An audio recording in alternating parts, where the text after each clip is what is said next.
In today's video, I'm going to teach you how to make an email capture form in Getresponse. We're going to walk through this step by step, so by the end, you'll have a working form that can collect email addresses directly from your website and send those contacts into your Getresponse list.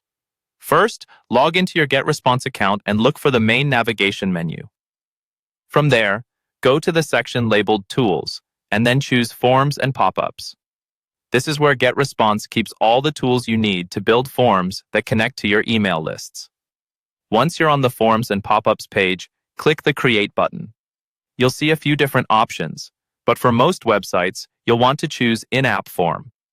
This option is designed to embed directly into your site, so it's perfect for things like newsletter signups, lead magnets, or simple contact capture. Next, you'll be asked to choose a template. Take a moment here to think about your goal. If you're building a newsletter signup, pick a clean, simple template that highlights the email field and call to action. You can always customize the design later, so focus on the general layout and structure that feels closest to what you want.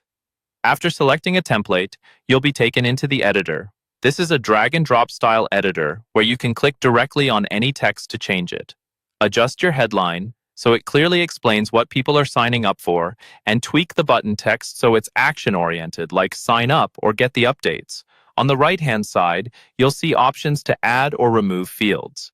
If you want to collect a first name along with the email, choose the first name field from the menu and drag it into your form. Just remember, the more fields you add, the more friction you create, so keep it as simple as your strategy allows. Now look at the top right corner of the editor and click the Settings gear icon. This is a really important step. Here, you'll choose the list where new contacts should be saved. Make sure you select the specific list you're using for this form, so your contacts are organized correctly. In the same panel, you'll see an option to add subscribers to an autoresponder cycle.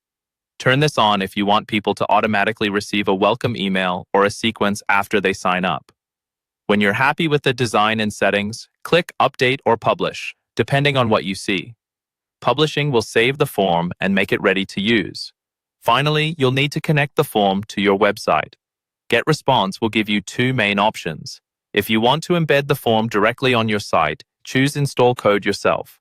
This will give you a small JavaScript snippet that you can paste into your site's HTML, usually where you want the form to appear or in your site's code editor.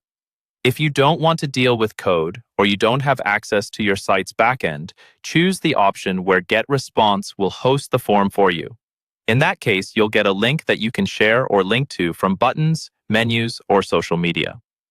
Once that's done, your email capture form is live and ready to start collecting subscribers through Getresponse.